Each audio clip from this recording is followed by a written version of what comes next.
Nyakallo always thought her marriage to Tsepo was honest and strong. She never had a reason to question him. One day, while cleaning their bedroom, she reached for something on the top shelf of his closet. A dusty old envelope fell to the floor. She picked it up, noticing the neat but unfamiliar handwriting on it. Her heart started to beat faster. Feeling nervous but curious, she carefully opened the letter. As she read the words inside, her hands trembled and her legs felt weak. Something was very wrong. Nyakallo's hands shook as she stared at the letter. The name at the bottom was Adesina. Who was Adesina? She had never heard Tsepo mention anyone by that name. Her eyes darted back to the words written in clear, careful handwriting. Tsepo, our son deserves to know his father. You cannot run from this forever. Nyakallo's breath caught in her throat. A son? Her chest tightened, and her fingers gripped the paper so hard that it crumpled slightly. She forced herself to look again, hoping she had read it wrong, but the words didn't change. A son. Tsepo had a son. Her mind raced. This had to be a mistake. Maybe it was a misunderstanding. But then, at the top of the letter, she saw the date. 3 years before their wedding. Nyakallo's stomach dropped. This wasn't something from before he met her. This wasn't ancient history. When Tsepo stood in front of their families and vowed to be honest, to love her with all his heart, he already had a child, and he never told her. She sat down heavily on the bed, the letter still clutched in her hands. Her heart pounded so loudly she could hear it in her ears. A cold sweat broke out on her skin. Why had he hidden this? Why had he never spoken about it? Nyakallo thought about all the times she had asked Tsepo if he wanted children, how he would smile and say, "One day, when the time is right." All those moments now felt like a cruel joke. He already had a child he never mentioned, a child he kept secret from her. Tears burned her eyes, but she blinked them away. She needed to stay calm. She needed to think. One thing was clear. Her husband was hiding more than just a letter, and she was going to find out the truth.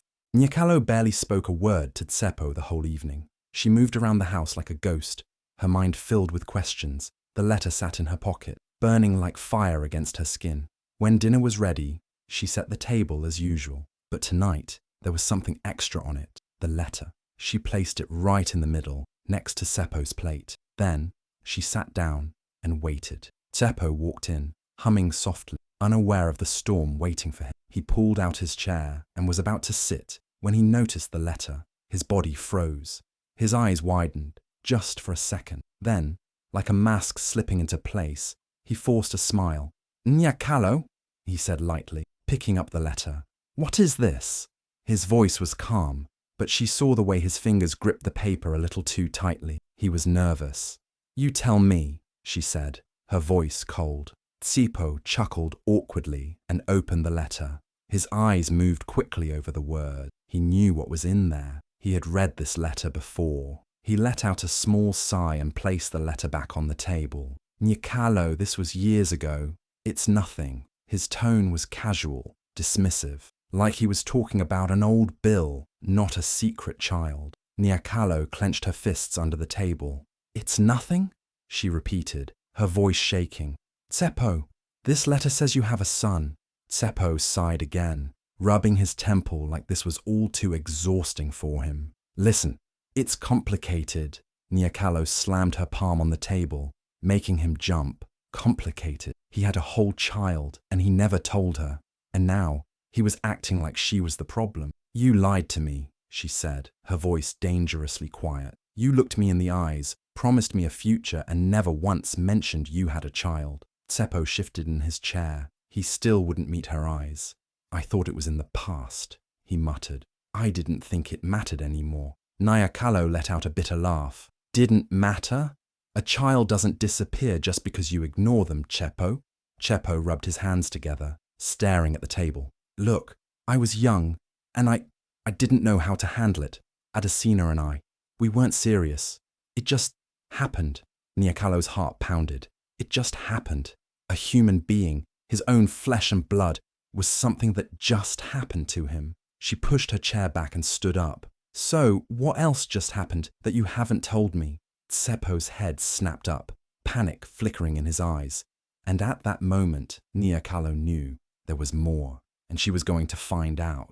Nyakallo couldn't sleep that night. She lay in bed, staring at the ceiling while Tsepo slept beside her like nothing had happened. His soft breathing filled the room, but all she could hear were the words from the letter. Our son deserves to know his father. Her mind wouldn't stop racing. Tsepo had lied to her for years. He had a child and he acted like it was nothing. But was that the only lie? Was there more he was hiding? A cold feeling crept into her chest. She needed answers. Carefully, she slipped out of bed, making sure not to wake Tsepo. She moved silently, her heart pounding as she picked up his laptop from the desk. She hesitated for a second. Was this wrong? Then she remembered the way Tsepo had looked at her when she confronted him, the way he avoided her eyes, the way he called his own child nothing. No, she had the right to know the truth. She opened the laptop and typed in his usual password. Wrong. She tried again. Wrong. Her hands shook as she tried another. This time it worked. Her fingers moved quickly, searching through his files. Then, she found what she was looking for, his bank statements. She clicked on them, scrolling down, her breath shallow. At first, everything looked normal. Bills, groceries, car payments. Then she saw it. A name she had never seen before. Zuberi. Her stomach twisted. The payments were regular, every month like clockwork. Large amounts sent to Zuberi for support. Nyakallo's hands went cold. Zuberi. Was that his son? She clicked on more records. The payments had been going on for years, even before they got married. Tsepo had been secretly sending money all this time. He had lied straight to her face. Hot tears stung her eyes, but she refused to cry. Instead, anger bubbled inside her. How long was he planning to hide this? Slowly, she closed the laptop and sat there in the dark, gripping the edge of the table. Tsepo had built their marriage on lies, and now she was going to uncover every single one of them. Nyakallo's hands tightened around the steering wheel as she parked in front of a small, quiet house. Her heart pounded, her breath shaky. She had found the address from the bank records. One of Tsepo's payments had been sent here. Her fingers hovered over her phone. Should she call Tsepo and demand the truth? No, he would only lie again. She needed to see it for herself. Taking a deep breath, she stepped out of the car and walked to the front door. Every step felt heavier than the last. What if she was wrong? What if she was about to open a door she wasn't ready for? She knocked. Silence. Her pulse raced. Just as she was about to knock again, the door creaked open. A woman stood in front of her. Adesina. Nyakallo knew it was her before she even spoke. She looked just like the image she had formed in her mind, the woman who had written that letter. She had warm brown skin, tired eyes, and a guarded expression, like she was expecting trouble. Adesina's eyes scanned Nyakallo with quiet suspicion. "Can I help you?"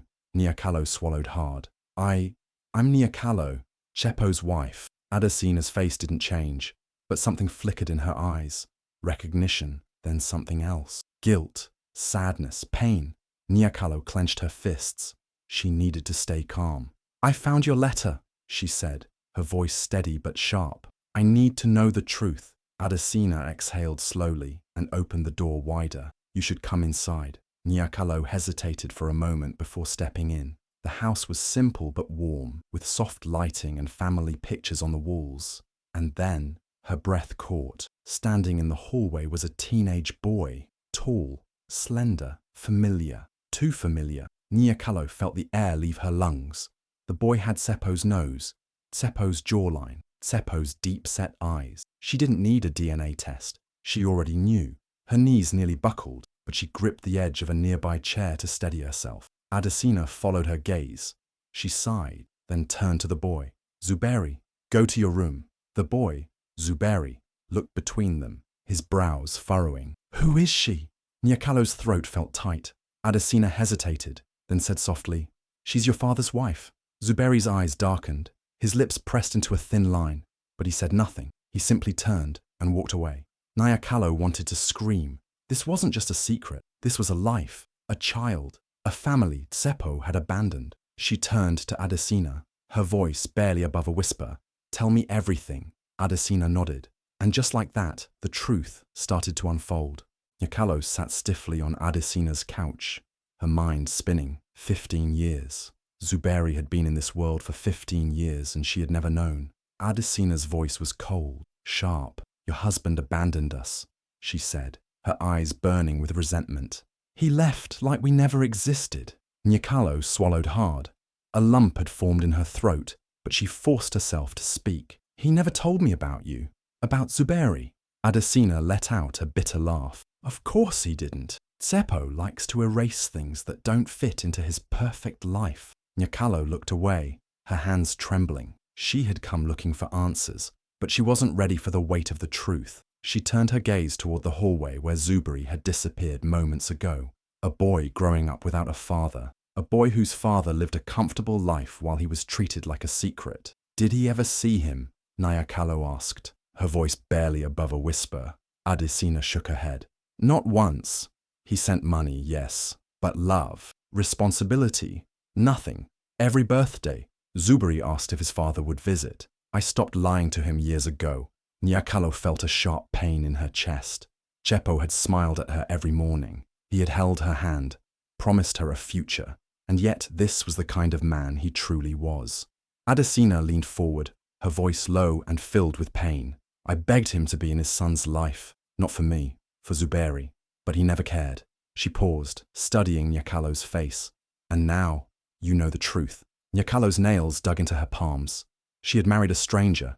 Tsepo hadn't just lied to her, he had abandoned his own child. She stood abruptly, her head spinning. "I have to go."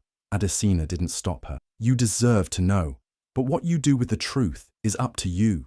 As Nyakallo walked out, the weight of betrayal pressed down on her. The man she loved had built their marriage on a foundation of lies, and she wasn't sure if she could ever forgive him. Nyakallo stormed into the house, her heart racing, her hands trembling. The letter, the payments, the visit to Adesina. It was all too much. Tsepo was sitting on the couch, scrolling through his phone like nothing had happened, like he hadn't just shattered her trust into a million pieces. She threw the letter onto the table in front of him. "Explain this." Tsepo glanced at it, then back at her. His face was calm, too calm. "Nyakallo, where did you find this? Where do you think?" She shot back, her voice sharp. "It was in your closet, hidden away like a dirty secret." His fingers tightened around the phone, but his face remained unreadable. "I didn't think you'd ever see that." Nyakallo let out a bitter laugh. "That's what you have to say? Not an apology? Not an explanation?" Tsepo sighed, running a hand over his face. "Look, it was a long time ago. I thought it was in the past. It doesn't matter anymore." Nyakallo's breath caught. "Didn't matter." She stepped closer, her eyes burning with anger. "You had a whole son, Tsepo. A child, and you never told me?" He stood up slowly, his face darkening. "I sent money. I made sure they were okay." Nyakallo shook her head, disgusted. "You think money replaces being a father? You think paying them off erases the fact that you abandoned your own son?" Tsepo's jaw clenched. "I didn't abandon him. I couldn't be in his life." "Why?" Nyakallo snapped. "Because it was inconvenient for you.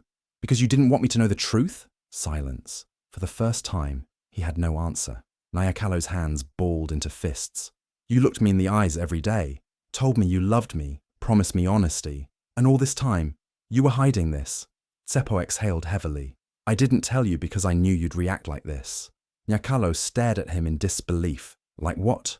Like a wife who just found out her husband is a liar?" His expression hardened. "I didn't want to lose you." Tears stung her eyes, but she refused to let them fall. "You lost me the moment you decided to keep this from me." She turned away, trying to breathe, trying to think. Tsepo reached for her hand, but she pulled away. She couldn't stand his touch right now. "There's nothing else, Nyakallo," he said softly. "That's the only secret I had." She looked at him then, really looked at him, and for the first time she didn't believe him. Because if he could lie about this for so many years, what else was he hiding? Nyakallo couldn't shake the feeling that Tsepo was still lying. His words, his excuses, it all felt too easy, too rehearsed. A man who could hide a child for 15 years wouldn't stop at just one lie. So she dug deeper. She went through his emails, his old phone records, and every hidden detail she could find. Hours turned into days, and with every piece of information, her stomach twisted tighter. And then she found it. Another name, another bank transfer, Asi. Her hands trembled as she followed the trail, leading her to a quiet neighborhood on the other side of the city. This time, she was prepared for what she might find. But when the door opened and she saw the little girl standing behind Asi, her heart stopped. She was young, no older than 11, and she had Tsepo's eyes. Isi's face tensed as she took in Nyakallo's presence. You must be his wife. Nyakallo's throat was dry. She could barely nod. Isi sighed, glancing back at her daughter. Amahle, go inside. The little girl obeyed without question. Then, Isi turned back to Nyakallo, her expression unreadable. I take it you didn't know about us either. Nyakallo felt the ground beneath her shift. He never told me. Essie crossed her arms, bitterness flashing in her eyes. Of course he didn't. Tsepo only tells the truth when it suits him. Nyakallo's knees felt weak. 2 children, 2 entire lives he had erased. Her voice shook as she asked, did he ever see her? Essie let out a small, humorless laugh. Once, when she was born. After that, all I got were bank transfers and empty promises. Tears burned in Nyakallo's eyes. The man she thought she knew, the man who held her at night and whispered sweet words, was a stranger who had abandoned not just 1 child, but 2. She took a step back, her chest tightening. I don't know what to say. Essie studied her carefully. Then don't say anything. Just ask yourself, if he could lie about this, what else is he hiding? Nyakallo turned and walked away, her whole body shaking. One secret had broken her. But this had destroyed everything. Nyakallo sat in her car, gripping the steering wheel so tightly her knuckles turned white. She couldn't breathe. She couldn't think. 2 children. Not one mistake. Not one moment of weakness. 2 entire lives hidden in the shadows, while Tsepo played the role of a devoted husband. She had come to Asi's house looking for answers. She found a second family. Amahle, 11 years old, Tsepo's daughter. The little girl had peered at her curiously from behind her mother's legs, innocent, unaware of the storm brewing around her. Nyakallo had barely been able to speak. Essie had done most of the talking. He never wanted to be a father, Essie had said bitterly. Not to my child, not to Adesina's boy either. The words cut deep. Nyakallo had spent years believing she was Tsepo's world, that they were building a future together, a real family. But all along, he had 2 children he had abandoned like they were nothing. The thought made her stomach turn. How many times had Tsepo kissed her goodnight, knowing these children existed? How many times had he spoken about the future, knowing he had left his past behind to fend for itself? And how many more lies had he told? The drive home felt like a blur. Her hands trembled as she unlocked the front door. The house smelled like Tsepo's cologne, like memories she no longer trusted. She found him in the living room, scrolling through his phone, looking so normal. Like he wasn't a man who had abandoned 2 children. Like he wasn't a liar. She dropped her bag, her heart pounding. I went to see her. Tsepo looked up confused. Who? Nyakallo's voice was ice. Essie and Amahle. The colour drained from his face. His phone slipped from his fingers, hitting the floor with a soft thud. Nyakallo let out a bitter laugh. Oh, now you're speechless. Tsepo opened his mouth, but no words came. There were no more excuses to give. She took a step closer, shaking with anger. How could you? 2 children. Tsepo. 2. And you never told me. His hands balled into fists. It wasn't like that. Then tell me what it was like, she shouted, her voice breaking. He flinched but didn't speak, because there was no explanation that could make this right. Tears burned her eyes. She had loved this man, trusted him, built a life with him, but the betrayal ran too deep. Tsepo wasn't just a liar, he was a coward, and now she had a decision to make. Would she stay with a man who had built their marriage on lies, or would she walk away knowing she deserved better? Nyakallo sat in silence, staring at the 2 women in front of her. Adesina, Essie, 2 strangers, yet bound to her by the same betrayal. They weren't just women from Tsepo's past.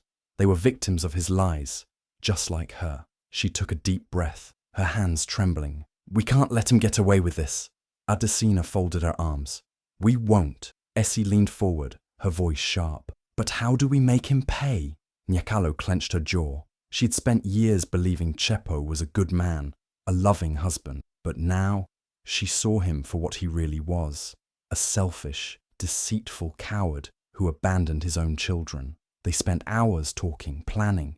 Every detail of Tsepo's deception was laid out. The hidden children, the secret payments, the life he had built on lies. And as the pieces came together, so did Nyakallo's resolve. Tsepo had controlled the narrative for too long. Now it was their turn. The first crack in his perfect world came that night.